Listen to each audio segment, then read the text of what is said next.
Jam with Sam.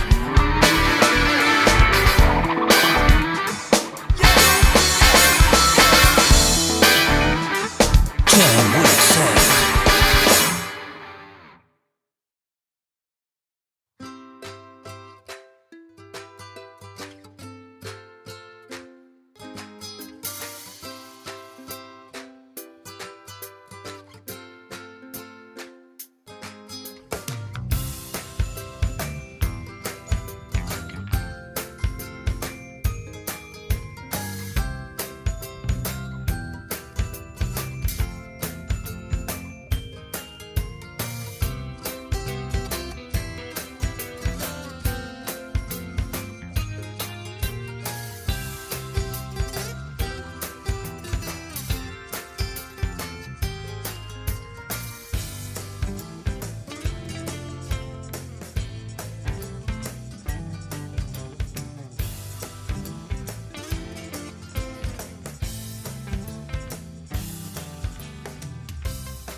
Good evening, sir. Good evening. Welcome to Jam with Sam and the 26th episode of the Indian Networker.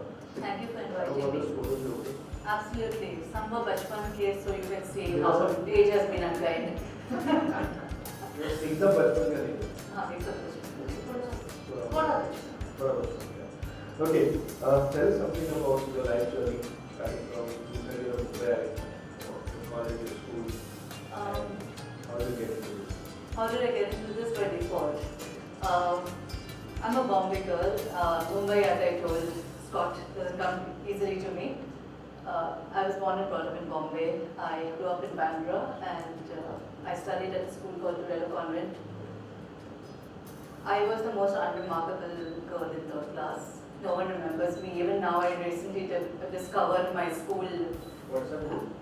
No, it's a Facebook group, but nobody can recognize or remember who I was, so let them be. So, unlike Hardik, whom everyone remembered. So, and college happened, and at that point, I think I was very lucky because when I passed out of my 10th standard, it was if you got a certain percentage, you went into science, and if you got a certain percentage. So I got at that point some 83 or something. This was way back. It was, I think, distinction levels of 10, and I took arts. So for the next 3 days, there were visitors coming to my home and asking my mother. My mother's a single mother, my father died when I was young. Arts क्यों लेने दिया? क्या हुआ? It was like mourning, condolence messages, condolence visits. But my mother was prescient. She said, let her do what she wants, and I went on to do literature, which is what led to everything and led to these books. Okay. So, how did you define yourself? A celebrity or a professional? A celebrity? I think far from it. I don't get a table at a restaurant, so I'm not a celebrity. The only celebrity in India are cricket stars and film stars. So, Okay. so I'm just a schoolgate mom. Okay. So, what made you get into writing? Professionally, I was always a reader, so I prefer to call myself a reader first and then a writer. I was the type who would take a torch and read under the bedsheet and go in my eyes in the process. This basic happened after that. But I was always a reader, and it was inevitable that I would eventually write, but I never accepted it for the longest time. I got into advertising, copywriting. I moved into journalism. I worked with the Times of India, with the Asian Age, with Cosmopolitan, and those were my professional achievements until I decided to have a baby. At which point everything goes on the backstage. So when the baby happened, I quit professional full-time work and I got down to picking him up and blogging, which is how writing continued and the books eventually. So among the three companies, Times of India, Asian Age and Cosmo, which was the most satisfying work profile which you had? What kind of work profile and Which made you happy about these three roles?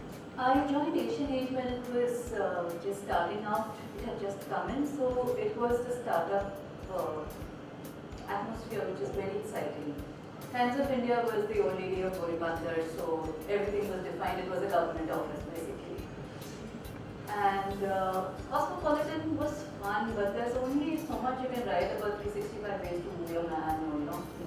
So I think Asian Age was the most fun I had because the roles were not defined. I could do anything. I was covering the stock markets and meeting Mr. Ramesh Ramani one day, writing about an art exhibition the other day. So I was doing a gamut, going and interviewing Akshay Kumar the next. So it was complete wide spectrum. We were understaffed and underpaid. That's why we were doing everything. But it was great fun for a beginner. Journalism at that time was not as famous and fashionable as it is now. Yeah, it wasn't. My then boyfriend's mother was quite distraught that her son was planning to marry a Jolewali. But hopefully she's changed her mind now. I'm sure after seeing all those books and all this stuff. Okay, so a lot of people get into book writing with the thing of, okay, I'm going to launch a book, or they just launch one book, and it's more of a kind of a fad over there. What do you have to say about such people? I would say to each their own, but for me it's never been about writing books for a fad of having a book out. I was always a reader, I always wrote very well, and you have that one person in your life who's constantly niggling you. That was my mother. Maybe you have a book, when are you writing a book? Okay mom, I'm getting married now this year, maybe sometime later. Baby, when are you writing a book? I've got a new job, not now, later. When are you writing a book? I've got a baby now, not now. That went on, then one fine day I just realized that I'm about to hit 40 and I've not done anything. So I sat down and wrote the damn book. And Which is the first book that you wrote? The Reluctant. Okay. So that came out, somebody liked it and published it, and you know how they say the tiger tasted blood? There was no stopping me out. Totally 4 books you read. I have published 4 books. One more is scheduled to come out in Feb. 2 more have been written and are doing the rounds. Bhaiya, publish kar do please. So is it very difficult to get a book published? I had beginner's luck, to be very honest, Sampath. I sent 3 chapters and a synopsis out of my first one, and the first editor I sent it out to really liked it and took it on. But it is tough because it is easier, and paradoxically it is much more difficult these days because a lot more people are writing. So publishing houses are open to new voices, but the thing is there's so much of glut that is coming. The slush pile is so huge. To break through that and to get into visibility is a very difficult problem. So a person like a guy like Chetan Bhagat, so you consider him lucky that he's written, because contrary to popular belief, people don't have very much, they don't like his book so much as he's popular over there. So I think he's just plain lucky that he's got this screenplay and all this stuff. Let me put this out. I always get asked about Chetan Bhagat. But he did us a great service. He made it okay for India to read popular fiction. He made it okay for an entire generation of readers to come along who had not read anything apart from the literature that was being produced for a very Western audience from India. He made it okay for them to read. He wrote in a colloquial that they were familiar with characters and settings they were familiar with. So for them, it was a whole new world of reading that opened up, and it really expanded the market. Otherwise, there would never be published today. So, having said that, I think Chetan Bhagat writes interesting stories because I have not read much of his work. But what I've seen in his stories, in his 3 years, if he can hold it through a screenplay, it is an interesting story. And at the end of the day, what is writing about is about telling a story. So he does that well. He has an audience that connects to him. Hats off to him. You think American and foreign authors are more, like you see a lot of the American books in this foreign authors, the movies come out quite fast. Like you see Lord of the Rings, you see J.K. Rowling and all that. Do you think that is going to happen in India also? You know that Lord of the Rings took over how many years? 60, 70 years to become a movie. So I wouldn't say it got popular. It got popular. It was always popular. Lord of the Rings is a classic I read in my childhood.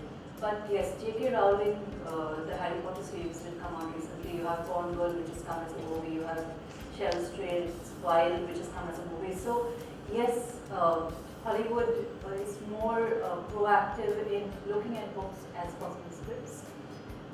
Here, I don't know why it doesn't happen, but it is happening now, and it will take time to take off. I mean, Ravi Subramanian's latest book was already optioned for movie rights before it even hit the stands. So we're seeing this happening, and I'm sure it will. As long as we can, Amisha books, I probably looked at as movies. So it's going to happen inevitably because there's only so much, that they can keep churning out, and they will look for new ideas, new concepts. And books seem to be the ready-made solution. What is it that you think Indian audiences like to read? The genre? Fiction or self-help, motivation, religion? Sampath, every time as an author you have this little thing. You go to Amazon and you check the ranking of your book. And then you see, oh God, I don't see anything. But when you see the bestsellers, CAT, GE, whatever exams, competitive exams, these are the bestsellers across categories. So that is what India likes to read. It is competitive exams, it is educational, that is the primary thing in terms of books, but I think mythologicals are very in right now, they are fashionable, which is good because you reinvent mythology for a new generation of people, of Indians who really never got the exposure to it the way we had with Ramayana and Mahabharata on our television serial, on our television sets. Having said that, we don't have too much of thriller, we don't have too much of horror or supernatural. We have a lot of romance. We have romance coming out of our ears. So there's too much of romance, there's mythology, there's not enough of other genres, I would feel. Do you think that a person instead of being a writer, he goes and becomes a screenplay, writes screenplays and all? So there are time or dozen, Ekta Kapoor is just churning out serials by the buckets. A lot of. Do you think they go to that because there's more money over there rather than writing a book? I wouldn't know. I haven't made more money from anything right now. So I'm sure there's a lot of money, and everyone keeps telling me there's money in screenplay writing. Kiran, you should adapt this XYZ book into a screenplay, but I'm too lazy for that. And I have a 12-year-old. It's enough stress. I don't want to deal with the Kapoors of the world. So. Having said that, I think it depends on what you're looking for from your work. Are you looking for creative satisfaction? Are you looking for money? Are you looking for both? If you can have a happy marriage of both, great. If you're happy just writing your book and letting it find its way in the universe, great. Each to their own, whatever works for them. Which is your favorite platform? Facebook, Twitter, Instagram? You tell me. I think that Facebook is one of the favorite platforms over there. And Twitter to a certain extent. Yeah. Unless you're getting trolled, You get trolled all the time. I don't know. Famous people get trolled, No, it's not famous people. I think it's just attention seeking. But Facebook is nice. It's much more intimate. It allows you to connect with a niche group of people you know personally. Having said that, the opportunities and the reach that Twitter gives you are immense. You cannot ignore Twitter, you cannot ignore blogs. Even Instagram, I've just sort of got myself actively onto Instagram. They're wonderful ways. People I've reached out through Twitter, I would have never ever connected with in regular world. So, Twitter for me. So have you been threatened or spammed on any of these platforms so far? Just yesterday, there was Barkha Barkada was talking about it. She's released a book recently, and it's a very nice book. It's called The Anchored Land. And she was talking about how on Amazon she has 800 plus reviews of 1 star and the wildest things said about her. And she asked Amazon, why are you allowing non-verified buyers to put up reviews? Which I thought was a valid question. All I replied back to Barkha was, just ignore them. Your book is fabulous. And she happened to retweet it. From yesterday to today, I think I've blocked around, 400 odd people for abuse. Because I was seen as a supporter of Barkha, who is not a supporter of XYZ. He who shall not be named. So, So what I say, it's a fabulous medium, but it's becoming so wild in recent times that you think twice about whether you really want to be on them. I mean, if I want rudeness, I have a 12-year-old at home. I don't need to go outside. Okay. How do you feel about LinkedIn? I haven't really explored LinkedIn. LinkedIn is like Hotel California for me. I keep exiting it and I keep getting notifications and I keep getting told XYZ has endorsed me and I'm like, please I didn't ask you to endorse me, please don't do that, this is very embarrassing. So it's like Hotel California, I quit and it drags me back again and then I say, okay, maybe it's not so bad. And after some time I get fed up of the notifications and exit again. But I'm sure for people who are in the professional world it helps, but I'm too late mom. Something about your family. I live in Bombay with my husband, my mother-in-law and my son. My mother lives in Bombay too. My father died when I was very young, so my mother brought me up on her own and she's perhaps the bravest woman I know. And that's about it. I have a twin who is currently making me question why I didn't try my tools when I had the chance. That's about it. Okay. What does your husband do? He's into the stock market. Okay. Whom do you admire as your author and why? You know, this is like एक माँ को पूछे तो हमारे कौन सा बच्चा सबसे प्यारा है. So I really don't have one answer for it. Can you give 2-3 answers? Yeah, I'll keep it brief. I think PG Woodhouse is what to me. Then I was very excited recently to realize I have not read 2 books of his because I thought I'd read it all. He was somebody who started writing very late and till he was 90 he was still writing. I think that's fabulous. And then I admire Stephen King because he is known for supernatural writing, but he has also written books on the pseudonyms and very wonderful books like that. And he's also written very moving books which are not really, you can't really classify them in particular genre like the Shawshank Redemption and things like that. So he's crossed genres beautifully. And of latest writers, I think J.K. Rowling is fabulous. You know, Robert Galbraith's series is fabulous. The amount of richness of imagination and language she brings to writing, she's done as a great service by getting our kids to read it. Not mine. Mine doesn't read even if you put a gun to his head, but the rest of the kids. Do you think that Amazon Kindle has brought more reading to people's lives? It's made it easier, definitely. I don't know about Kindle. I don't know how popular Kindle is in India. It seems to be a very urban phenomenon right now. Having said that, I hope goes to bestsellers Kindle very easily, so that's good. Great. Okay, one quick answer, Sam. Quick and Sam.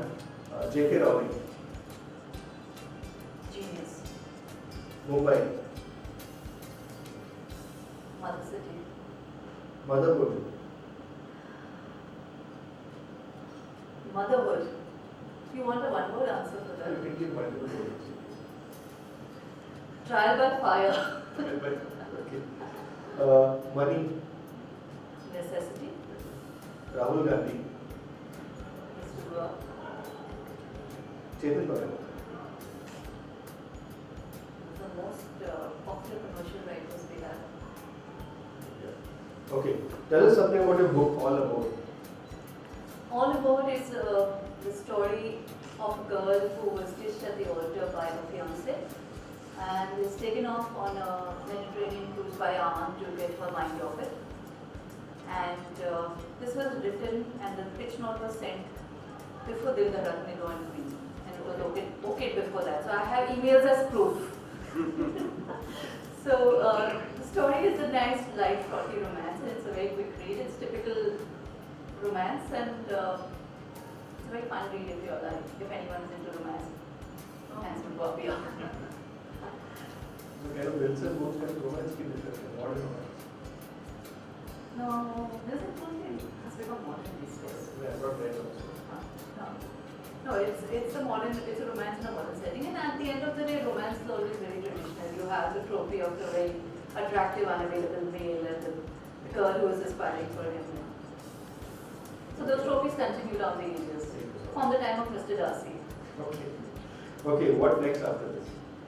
I have a second book out which is called Karmic Kids. It's a lovely, fun book. It's I had a blog, as I mentioned. The blog was about raising my son, and it was among the top parenting blogs in India. It was hugely popular to the point that my son was so lightheaded because he would go into a theater and somebody would, "Are you the brat? Are you the brat?"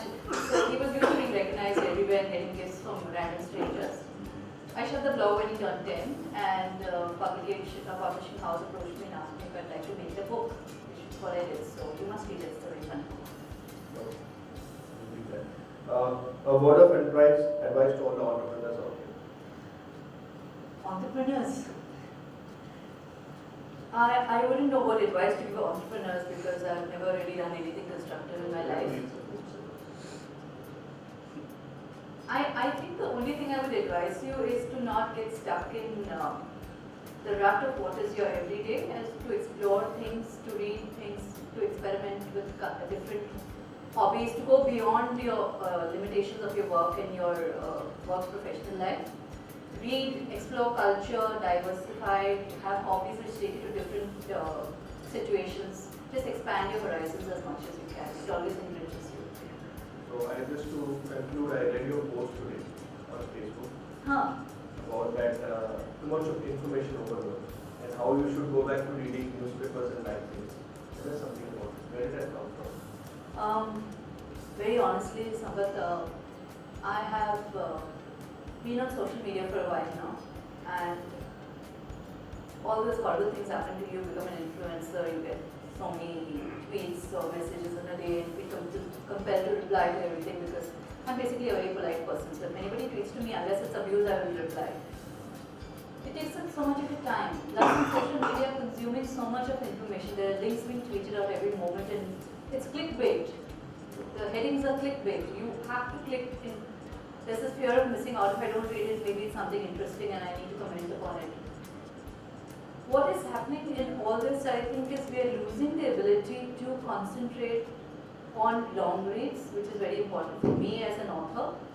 And it's also distracting you from actually being in the moment.